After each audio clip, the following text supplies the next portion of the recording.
Have you ever been to a country based solely on the advice of your neighbor? I did. I took a chance.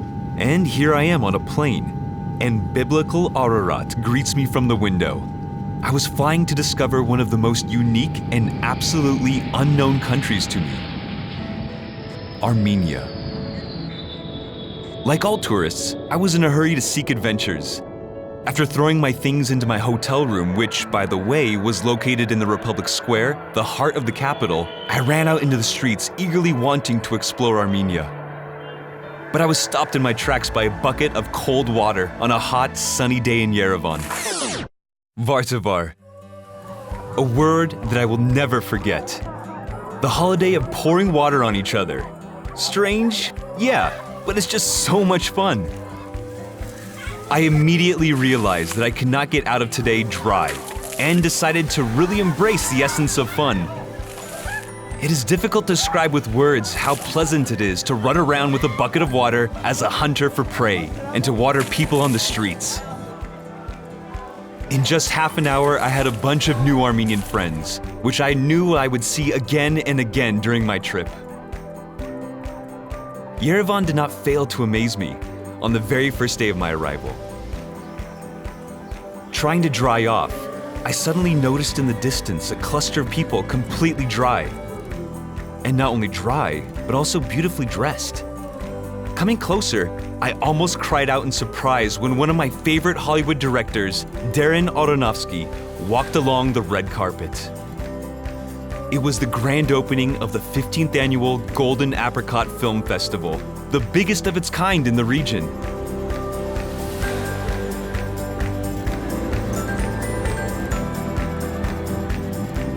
Unfortunately, not being able to join the film festival in wet clothes, I decided to delve into the world of Armenian cinema another way, and went to the house museum of one of the most famous Armenian filmmakers, Sergei Barajanov. And here, I was shocked again, as I stumbled into the mysterious, fairy tale world of Barajanov.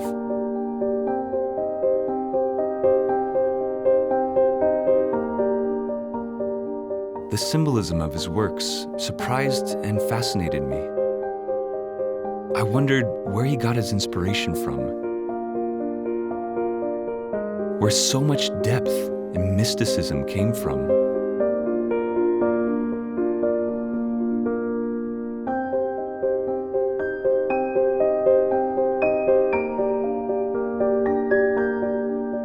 I didn't understand it then, but at the end of my trip to Armenia, everything started to become more clear to me. That day was a real culture shock for myself. Having visited many museums, the Museum of the Matanaderan Research Center stood out the most to me.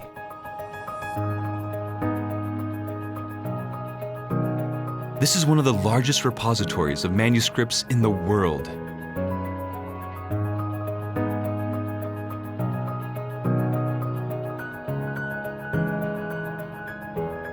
I was lucky enough to look at the inner workings of the research center, where the restoration of ancient manuscripts was in full swing.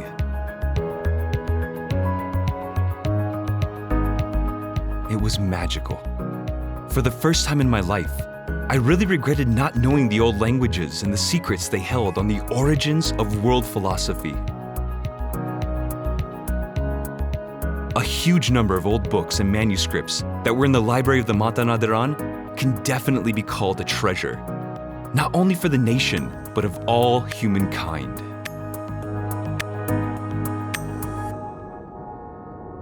After all that spiritual food, my stomach started to grumble with hunger. So, heading out to a nearby restaurant, I was suddenly surrounded by a cheerful crowd, which carried me into the depths of the streets. I found myself at the epicenter of yet another festival. Cheerful Armenians lured me from all sides and offered me glasses of wine.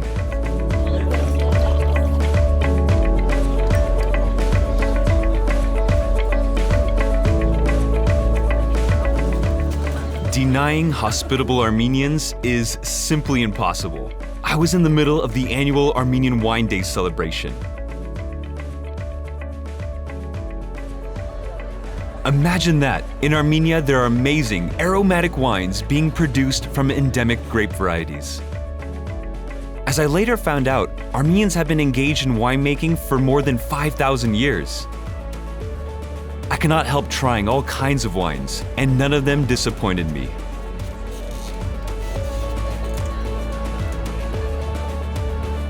I felt delight, which apparently was shared by all the tourists that I met at the festival.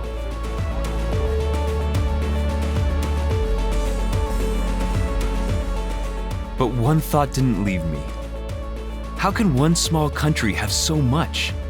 To be both centuries old and yet hold on to their traditions while keeping up with modern times.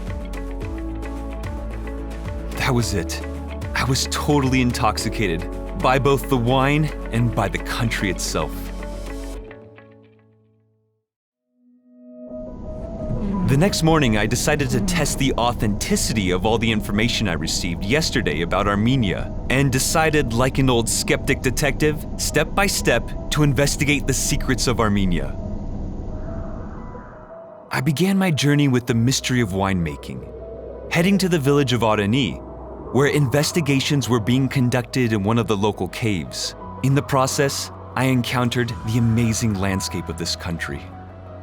Little did I know it, but the nature of Armenia was to surprise me again later.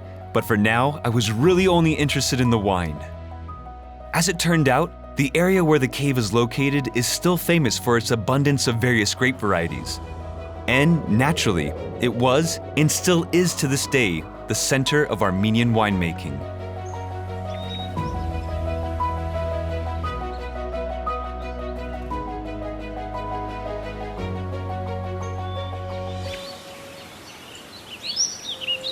In the cave, all doubts about the authenticity of all the stories just disappeared. At the mouth of the mysterious labyrinth, I began to notice the markings made by archaeologists. Half buried in the ground, one could see a large number of clay jugs dug into the earth, dating back to the 4th millennium BC, which means they're almost 1,000 years older than the pyramids of Giza in Egypt. Everything clearly indicated the existence of winemaking in ancient times. Armenians still use clay jugs for preparing wine, and the skill of making these jugs has not been lost with time. In this area, pottery is especially developed, and I, naturally, did not miss the opportunity to get acquainted with one of the masters and personally see the process of creation.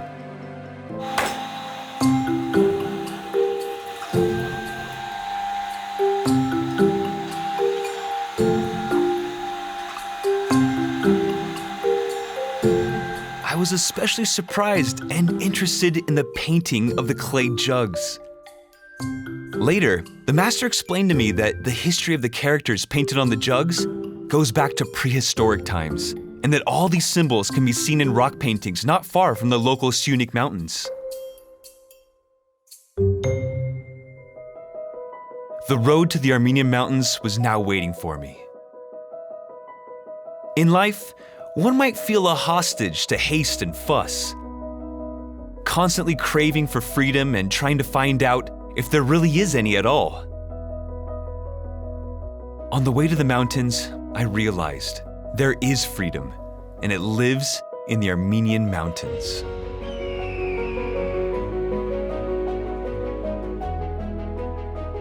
Climbing to the top of the slopes, I seemed to be floating in the clouds, admiring them endlessly.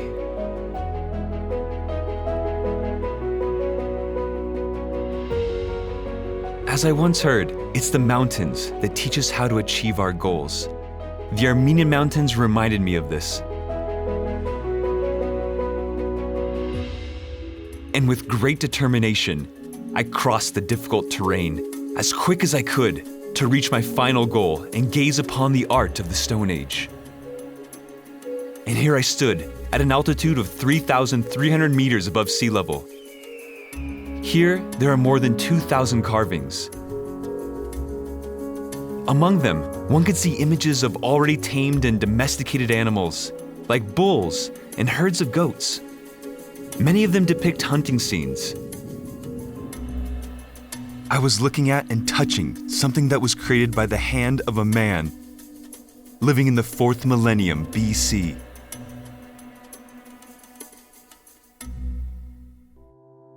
Hour by hour, I noticed how my perception was changing, not only about Armenia, but about the entire world.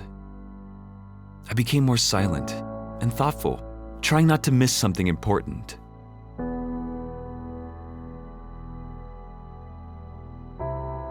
And if not for my thoughtfulness and silence, I would have not noticed yet another Armenian riddle. Descending from the mountain, in a direction not clear to me, I suddenly saw them.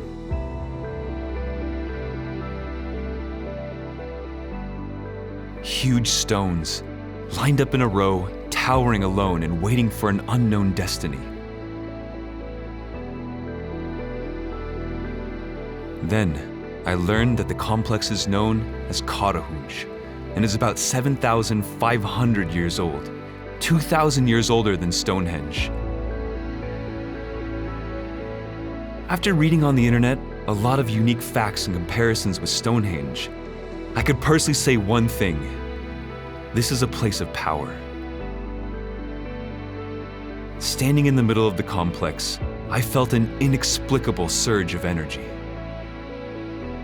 Gaining strength, I continued my journey. I have already accepted Armenia with its centuries-old, mysterious history, and with its nature, its people who love their country so much, and their uncomparable mountains, which seem to merge into one.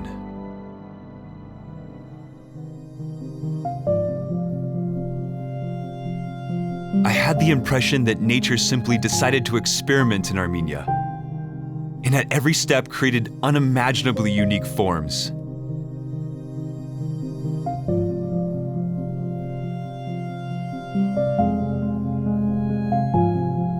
I reached the symphony of stones and just couldn't comprehend. How is this possible? To be honest, standing in front of the rocks and looking up, I became dizzy. I was suffocating in amazement. I heard sounds of music, and at some point I was confused. I thought maybe the altitude was getting to me. Maybe I was overwhelmed and was starting to hallucinate. I'm not one to panic, so I decided to calm down, take a deep breath, and just realize the moment.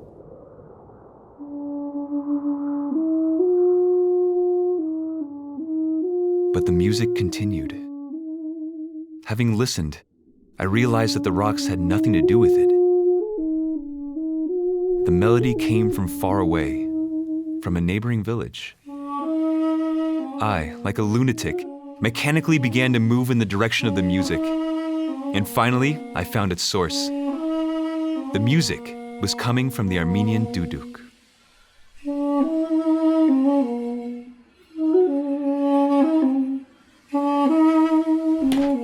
This instrument is striking in its simplicity, and at the same time, with a rich and deep sound.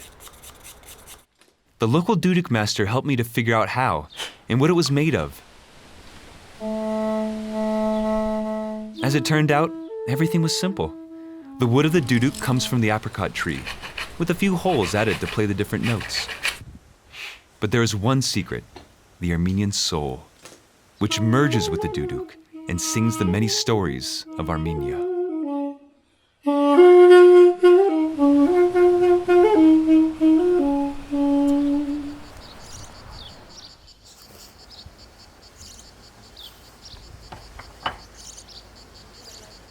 In general, the Armenian soul is also very versatile. Armenians are not only hospitable and brave, but also deeply spiritual.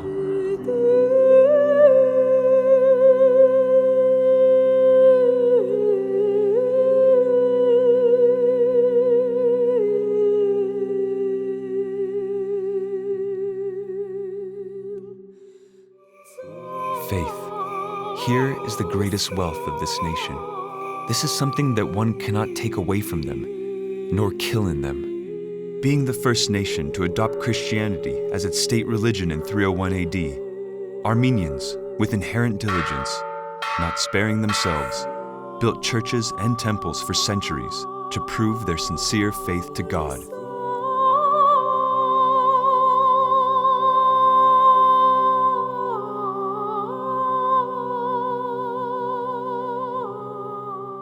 I have never seen such a harmony between architecture and nature. The places where churches were erected were again chosen not by chance. They are places of power.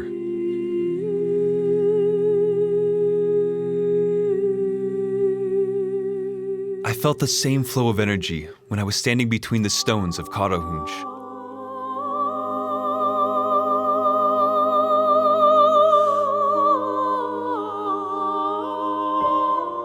One more thing surprised me in this nation. Being a deeply religious people, Armenians did not forget their pre-Christian history either. In Armenia, there's also the pagan temple of Garni, which was carefully restored after an earthquake in the 17th century, and is now one of the most valuable architectural structures in the world, and was even included in the UNESCO World Heritage List.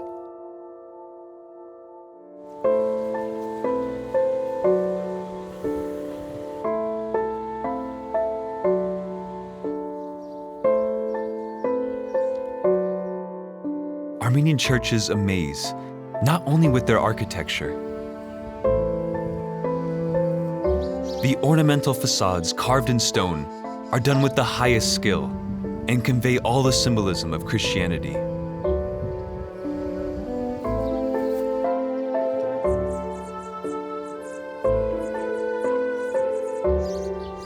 In the hands of Armenian sculptors, the stone simply comes to life.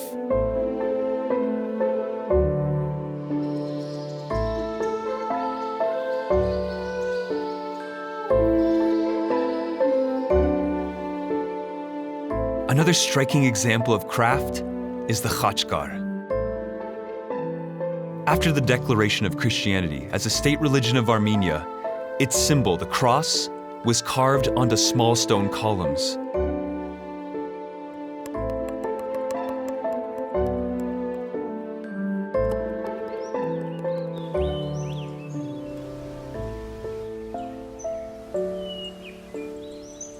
Masters created not only freestanding khachkars, but some of them were carved directly into the rock walls themselves, like in the cave monastery of Gerard. I was lucky. Armenia accepted me. While walking through the field of khachkars in the village of Noratuz, I purely, by chance, met a khachkar master. He, like all Armenians, with joy and hospitality, invited me to see how the khachkars were born out of the stone.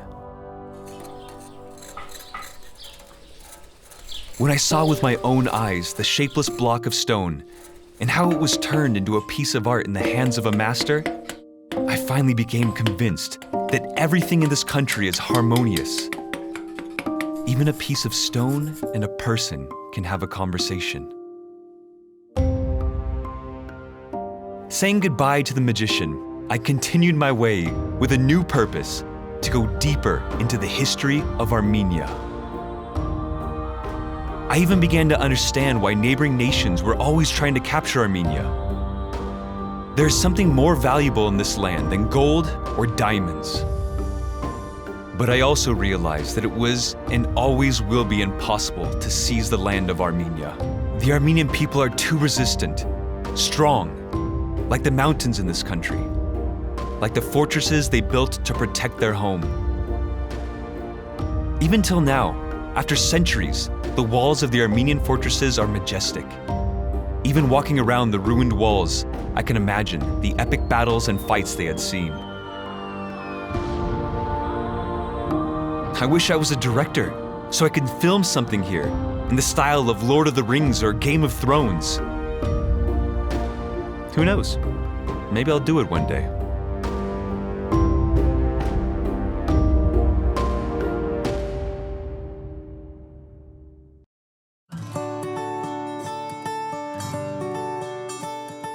During all my travels, I have never been surrounded by so many happy people.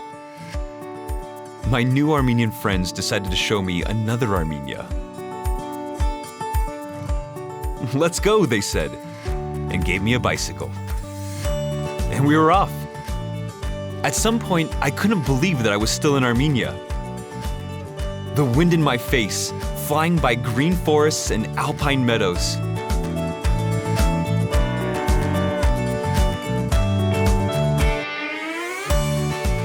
God, where am I?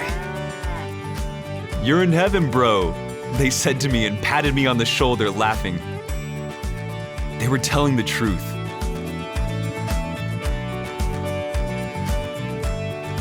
The guys conspired, and especially for me, they took me down the Paradise Trail.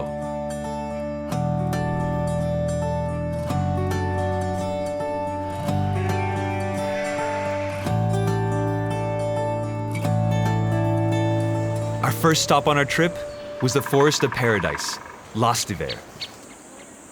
Till today, there are still no signs of civilization here. Forest, river, tree houses for the summer season, and in winter, a comfortable cave with a stove. Believe me, I will not trade one day here for 10 days in a luxury resort.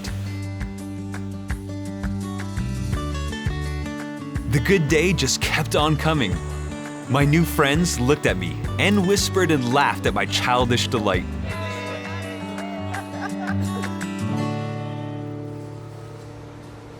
The next point of interest was a view of the monastery complex Tatev, but from the air. I was rolling along the longest ropeway in the world. Yeah, the world. What can I say? I know I'm repeating myself, but I can't say anything other than how amazing, delightful, and beautiful everything was. I was struck by strong emotions, constantly poking my finger at the window, trying to show everyone else how beautiful the nature was, how fabulous the monastery was. And between all these exclamations, I kept saying, how I wish I was a bird so I could fly around Armenia. And my friends, as usual, patted my shoulder and said that in Armenia, dreams often come true, and I have to be more careful with my desires.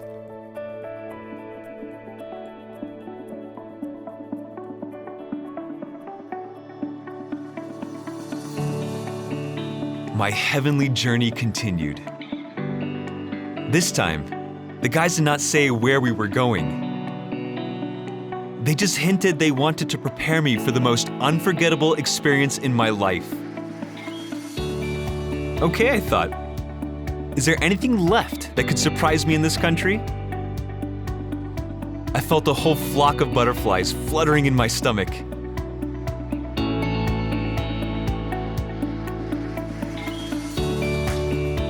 Having reached another corner of paradise, the guys asked me to trust them and not to resist. But I just wasn't so confident and meekly followed them.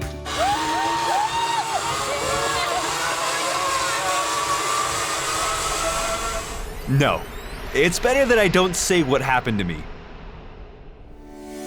Instead, I will just say that adrenaline is good for you.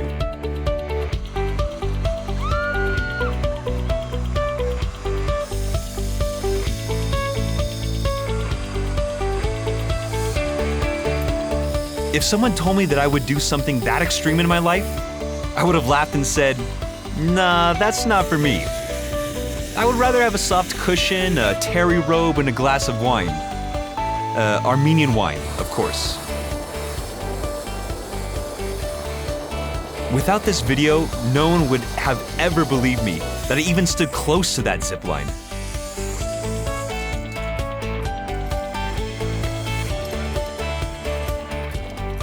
Now you're ready, my guardian angel shouted. Yeah, I'm ready. I was ready for everything. But you can't imagine what I was ready for.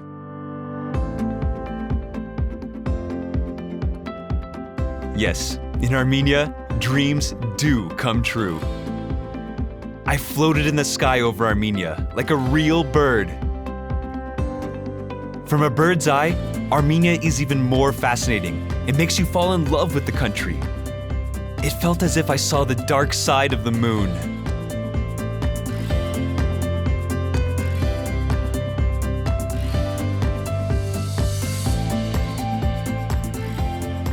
Finally, I saw the veins and blood that nourished this land. Rivers, ponds, waterfalls, like diamonds adorned a temperamental woman, Armenia.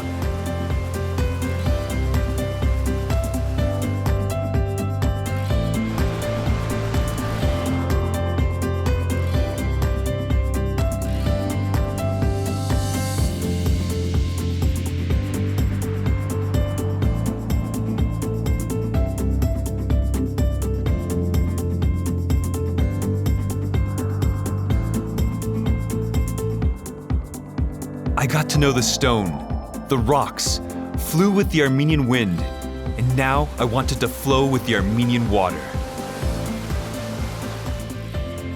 My friends simply spoiled me. Believe me, it wasn't just the adrenaline speaking, but the delight of the fact that on our earth, there is a place where you can feel everything.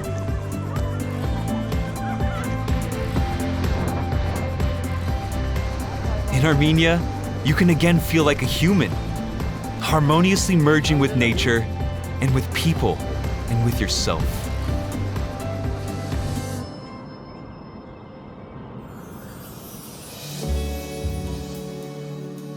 The day was coming to its end, but not our journey. The guys decided to end the day on the shores of the Armenian Sea, better known as Lake Sevan. Even Sevan was better than the sea.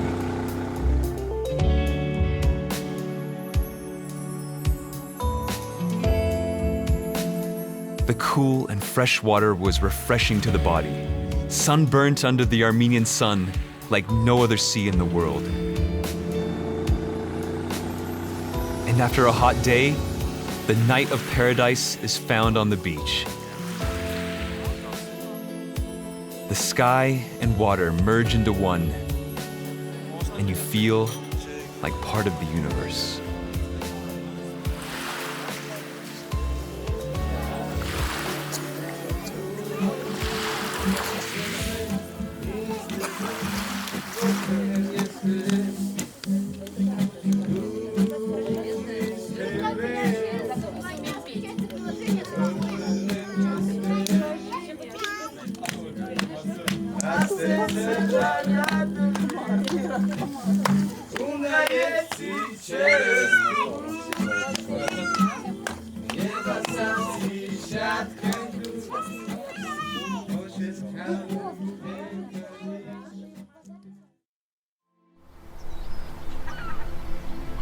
This is the morning of my last day in Armenia.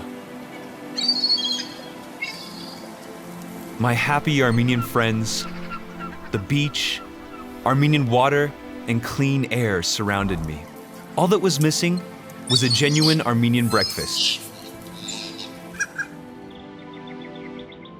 Friends continued to care for and take care of me, and offered me breakfast in one of the local villages to get acquainted with the local cuisine. Authentic food is everywhere in Armenia. Just imagine what you can grow on this kind of land, with this kind of water, and this kind of sun.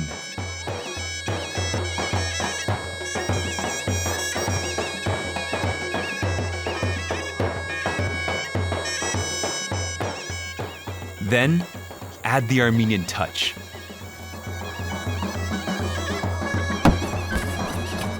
That carefully cultivates and prepares, and you will get the purest and most natural product you have ever tasted. Time passed, and it was time for me to return. My farewell was the worst moment in the whole trip around Armenia.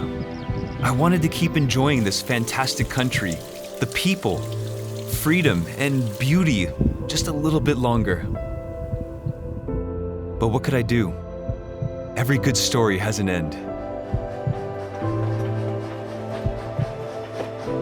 I took the train and headed back to Yerevan. On the way, I thought a lot. I pondered and flipped through everything I saw and felt here several times.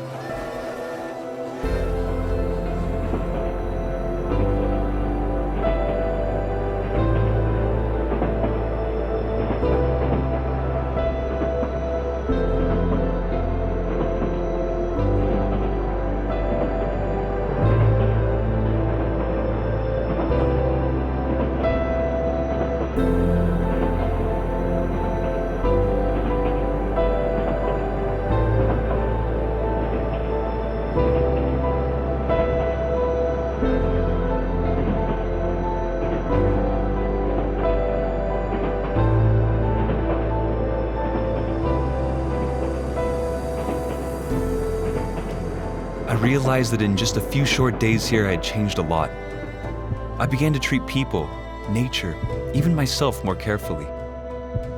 I wanted to go home and hug all my loved ones, my friends, my relatives, acquaintances, even strangers, and tell them how much I love them. And tell everyone how important are the simple things in life, and how we forget about them in our race for the illusion of happiness, when we have happiness right under our nose.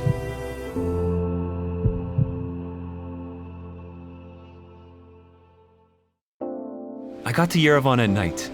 My plane flew off at dawn, but I did not want to waste time sleeping and decided to say goodbye to Armenia by walking the cozy and safe streets of the city at night.